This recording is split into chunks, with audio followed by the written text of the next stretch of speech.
রাজ্যের সংখ্যালঘুদের উন্নয়ন কোনো সরকার করতে পারেনি।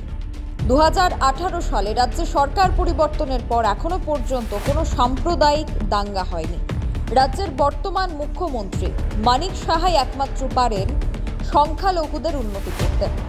বৃহস্পতিবার বিশালগড়ে আয়োজিত বিজেপি সংখ্যালঘু মোর্চার সাংগঠনিক বৈঠকে এভাবেই নিজের বক্তব্য তুলে ধরেন প্রদেশ সংখ্যালঘু মোর্চার সভাপতি বিল্লাল মিয়া। আসন্ন লোকসভা নির্বাচনকে সামনে রেখে ধীরে ধীরে নিজেদের মূল সংগঠনের পাশাপাশি বিভিন্ন মোর্চা সংগঠনের শক্তি বৃদ্ধিতে মাঠে রয়েছে শাসক বিজেপি। বলা বাহুল্য, এখনো পর্যন্ত প্রচারে অনেকটা এগিয়ে শাসক শিবির।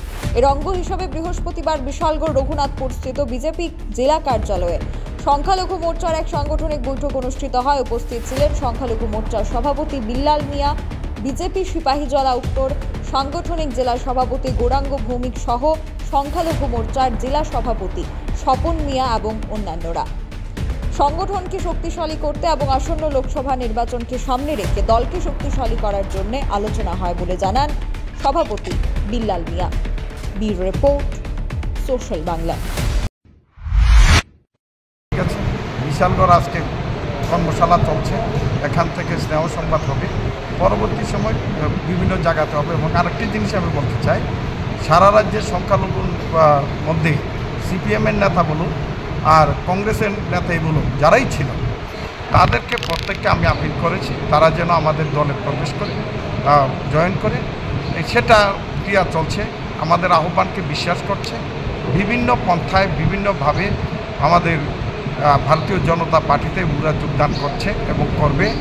এবং আমার বিশ্বাস ধর্মনগর থেকে সাবরুম পর্যন্ত সমস্ত এরিয়াতে সমস্ত সংখ্যালঘু মানুষ আমাদের পাশে থাকবে। আজকে আপনাদের অবগতির জন্য আরও বলছি যে আমাদের যে টিম হয়েছে ভারতীয় জনতা পার্টি, শহীদ চৌধুরীর ছোটো ভাই ফারুক চৌধুরীকে সেখানে টিমে আনা হয়েছে, তাকে বুথের দায়িত্ব দেওয়া হয়েছে এবং মালওনাদেরকেও সেখানে টিমে অংশগ্রহণ করানো হয়েছে, কমিটিতে রাখা হয়েছে, তাকে স্পোকম্যানের দায়িত্ব দেওয়া হয়েছে। সংখ্যালঘু জনগোষ্ঠীর মাদ্রাসা শিক্ষক বলুন, সেখানে আন্ডারটেকেন যার মাদ্রাসা শিক্ষকরা রয়েছে তাদের প্রত্যেককে আমরা চাইছি আমাদের দলে নিয়ে আসার জন্য। এবং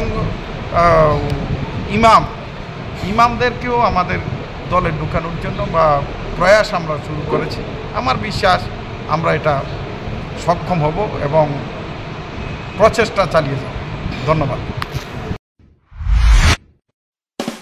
20 নভেম্বর থেকে রাধাকৃষ্ণ জুয়েলারিতে শুরু হয়েছে বিবাহ মঙ্গল উৎসব, যেখানে সোনার গয়নার মজুরিতে 20% ছাড়, হীরের গয়নার মজুরিতে 100% ছাড়, আর মেগা ড্রতে 2 দম্পতির জন্য গোয়াতে হানিমুন প্যাকেজ সব পাবে।